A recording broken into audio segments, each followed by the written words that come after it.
ஓம் முருகாவேல் முருகா வெற்றிவேல் முருகா.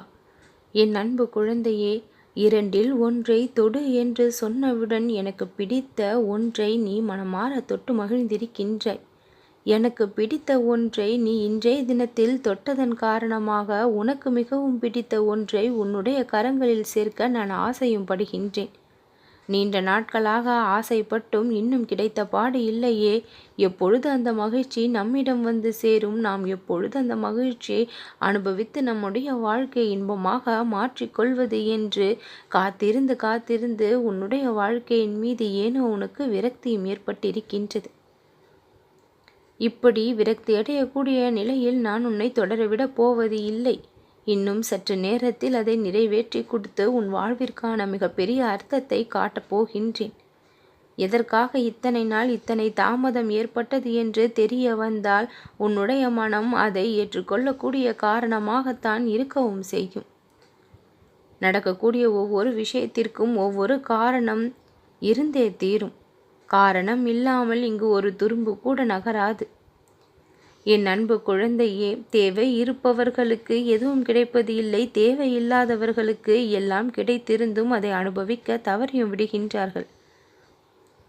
இப்படி கிடைக்க வேண்டியவர்களுக்கு கிடைக்காமல் கிடைக்காத இடத்தில் அது கிடைப்பதால் தான் தேவையில்லாத சங்கடங்களை அனுபவிக்க வேண்டிய நிலை ஏற்பட்டு விடுகின்றது.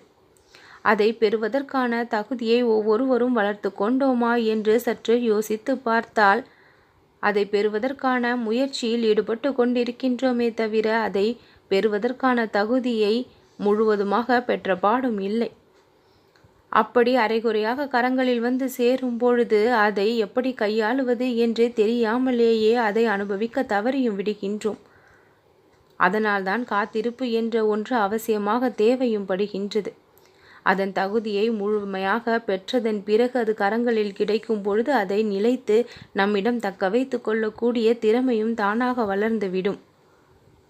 இப்படி முழு திறமையையும் தகுதியையும் நீ பெற்று இருப்பதால் உனக்கு தேவையானது இந்த சமயத்தில் கிடைக்கக்கூடிய நேரம் வந்துள்ளது. உனக்கு மிகவும் பிடித்த ஒன்று உன் வாழ்நாள் முழுக்க நிலையாக உன்னிடம் இருக்கக்கூடிய அந்த சந்தோஷமும் அன்பும் நேசமும் பாசமும் உன்னிடம் வந்து சேரக்கூடிய அந்த நேரம் வந்து விட்டது. என் அன்பு குழந்தையே, தலை நிமிர்ந்து நீ கௌரவமாக இனி நீ வாழ்வாய். உன்னை பார்த்து ஏளனமாக சிரித்தவர்களுக்கு மத்தியில் அவர்கள் உன்னை ஏறெடுத்து பார்க்கக்கூடிய வாழ்க்கையை நான் உனக்கு தருவேன். நம்பிக்கையோடு இனி வரக்கூடிய ஒவ்வொரு நாளையும் நீ சந்தோஷமாக ஏற்றுக்கொண்டு மனநிறைவோடு வாழ்வாய். இன்பமயமாக இருக்க வேண்டும் என்று இந்த முருகன் நான் ஆசைப்பட்டு விட்டேன். நீ படும் இன்பத்தை பார்த்து நானும் இன்பமாக இருக்கப் போகின்றேன். உன்னுடைய மனதையும் சூழ்நிலையையும் சிறப்பாக மாற்றித்தர வேண்டி என்னென்ன வேலைகளை செய்ய வேண்டுமோ அனைத்தையும் விரைவாக பார்த்து முடித்து விட்டேன். நாளைய தினத்திலேயே உனக்கான மிகப்பெரிய பொக்கிஷமும் உனக்கு கிடைக்க உள்ளது. நீ சற்றும் எதிர்பாராத பெருமையை நீ பெற்றே தீருவாய். உன்னை இகழ்ந்தவர்கள் புகழக்கூடிய நிலை வரும். எனக்கு நீ நாவார நன்றி சொல்லி மனமாற போற்றி புகழ்ந்து என் ஆலயத்திற்கு வந்து செல்வாய். நல்ல காலம் உன் வாழ்வில் தொடங்கி விட்டது. இனி குறை ஏதும் இருக்காது. சந்தோஷமாக இரு, நல்லதே நடக்கும்.